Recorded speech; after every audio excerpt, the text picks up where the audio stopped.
This channel does not promote any violent, harmful, or illegal activities. All content provided by this channel is meant for an educational purpose only. I-PAC কাণ্ডের মধ্যে কয়লা পাচার মামলায় জাল গোটাচ্ছে এবার ED. গ্রেফতার লালা ঘনিষ্ঠ চিন্ময় মণ্ডল এবং কিরণ খাঁকে। দীর্ঘ জিজ্ঞাসাবাদের পর গ্রেফতার করা হয়েছে চিন্ময় এবং কিরণকে। ধৃতদের 18 ফেব্রুয়ারি পর্যন্ত ইডি হেফাজত। ধৃতরা কয়লা পাচারের সিন্ডিকেট করে চাঁদা তুলত। আর কি জানা যাচ্ছে আমি ডিটেইলে জানবো। আমার সহকর্মী সুজয় এই মুহূর্তে রয়েছে। সুজয়, কয়লা দুর্নীতিতে 150 কোটির ওপরে বেআইনি লেনদেনের প্রমাণ পাওয়া যাচ্ছে, এমনটা আদালতে ইডি দাবি করেছে। এ সংক্রান্ত আর কোন কোন বিষয় সামনে আসছে? দেখো, যেটা এই দুজনকে গ্রেফতার করে যেটা ইডি আদালতে জানিয়েছে, এরা এই কয়লা পাচার এবং চুরির যে সিন্ডিকেট, সেই সিন্ডিকেটের অন্যতম দুই মাথা, এবং এরা সিন্ডিকেট করে ব্যবসা চালাচ্ছিল কয়লা পাচার এবং চুরির, যা থেকে এখনো পর্যন্ত 150 কোটির দুর্নীতির তথ্য তাদের সামনে এসছে। কিন্তু টাকার অঙ্কটা আরো বাড়বে তেমনটাই তারা মনে করছে।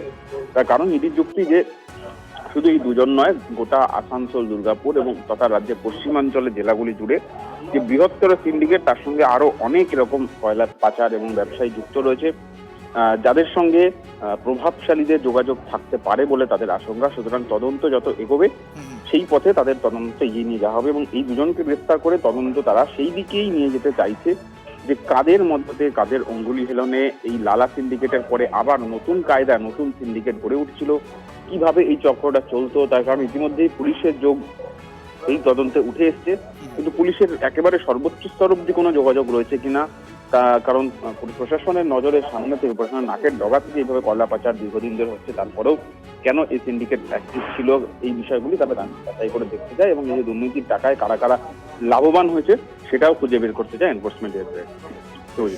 ধন্যবাদ সুজয়।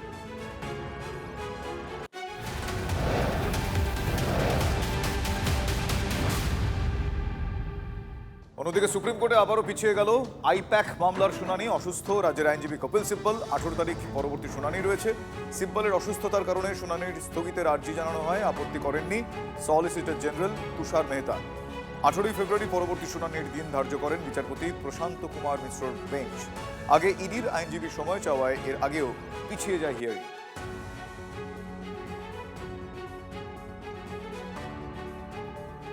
মাঝরাতে এফিডেভিট দেওয়া, কপি দেওয়া, সেই কপির আনসার দেওয়া হলো তার পরের দিন। আজকে তার শুনানি ঠিক করা হলো, দিন ঠিক হলো, আর সেদিনই এমনই কোইন্সিডেন্স যে সঙ্গে সঙ্গে উনি অসুস্থ হয়ে পড়লেন। তো এই সময় আমার মনে হয় শুনানি হলে রাজ্য সরকারই অসুস্থ হয়ে পড়তো।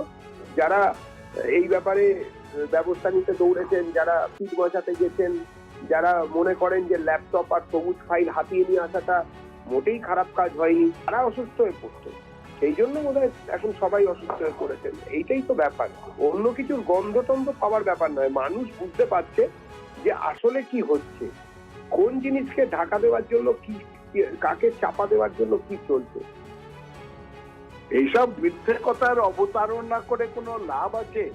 প্রথম শুরুটা কে করেছিল? শুরু কোন কিয়া? প্রথম আগের 7 দিন আগে যখন শুনানি ছিল, তখন কে বললো পেছিয়ে দিন, 7 দিন অন্তত পেছিয়ে দিন? সেটা তো ইডি বললো। কেন্দ্রীয় সরকারের আইনজীবী সে এসে বলল যে এটাকে দয়া করে পেছিয়ে দিন। তার মধ্যে কি রহস্য ছিল সেটা বিজেপি বলুক। আজকে তো অসুস্থতার জন্য কপিল সিবাল আসতে পারেননি, তার জন্য সেটা তো একটা ভ্যালিড রিজন। তিনি আজকে কোথাও অন্য কোর্টেও নেই, ওনার অন্য কোনো কেসে অবতীর্ণ হচ্ছেন না।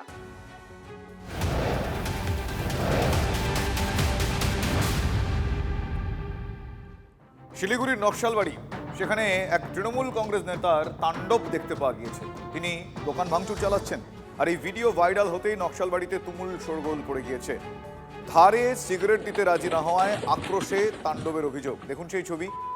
কাঠগড়ায় এলাকার দাপুটে তৃণমূল কংগ্রেস নেতা, যার নাম পার্থ সারথী মুখোপাধ্যায়, শাসক নেতা সহ 4 জনকে আটক করে তারপর পুলিশ ছেড়েও দেয়। দোকানে মাদক বিক্রি হচ্ছিল। মমতা অভিষেককে কুকথা বলেন ব্যবসায়ী, পাল্টা অভিযোগ করেছেন অভিযুক্ত ওই নেতা। তাই বলে আইন হাতে তুলে তাণ্ডব কিভাবে, সেই প্রশ্নে অভিযুক্ত তৃণমূল কংগ্রেস নেতা পার্থ সারথী। অভিযুক্ত দলীয় নেতাকে শোকজ করা হচ্ছে, এমনটা তৃণমূলের তরফ থেকে জানানো হয়েছে। ঘটনাস্থলে গিয়ে খোঁজ খবর নেন তৃণমূল বিধায়ক আনন্দ বর্মন। আর ওই ব্যবসায়ীর পাশে দাঁড়িয়ে তৃণমূল নেতার গ্রেফতারিও দাবি করেছেন তিনি।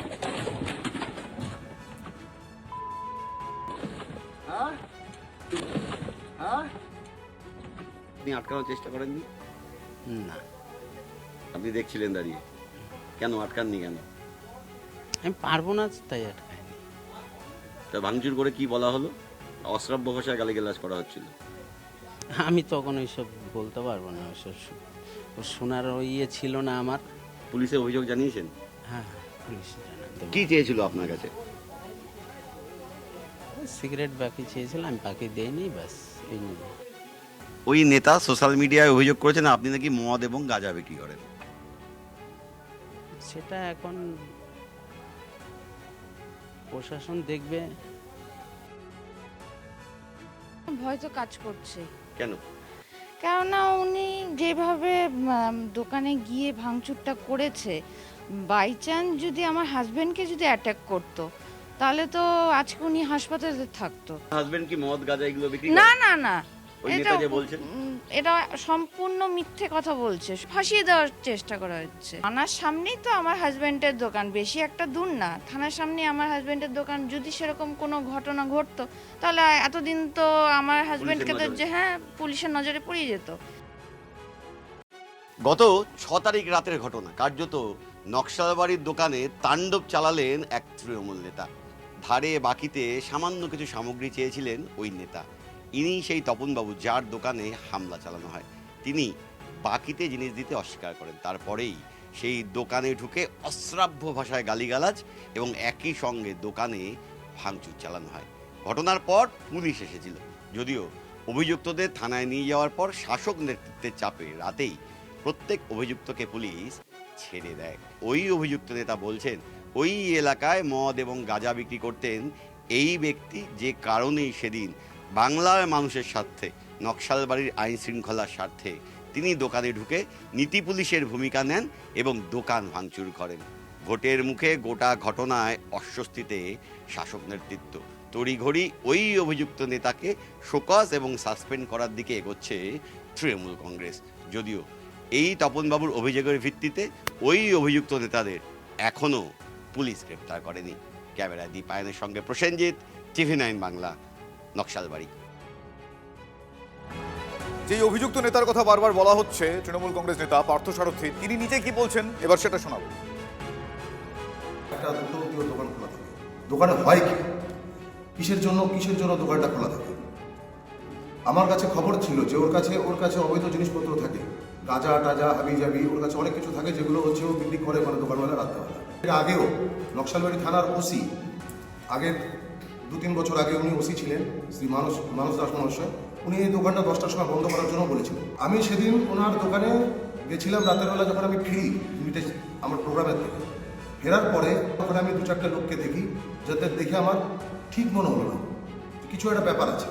সেটা নিয়ে তর্ক বিতর্ক যখন হয়, হঠাৎ বলে যে আমি যেটা করছি তোমাদের মমতা ব্যানার্জিরও ক্ষমতা নেই যে আটকে দেবে।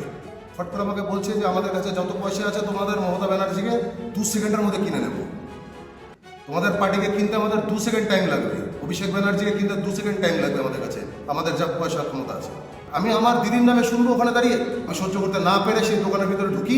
সেই দোকানের ভিতরে ঢুকে আমি ভিতরে প্রথমে খুঁজতে যাই যে কি ওর দোকানের ভিতরে অবৈধ পাওয়া যায়। সেটা যখন আমি পাই না, তখন আমি দোকানটা ভাঙচুর শুরু করি।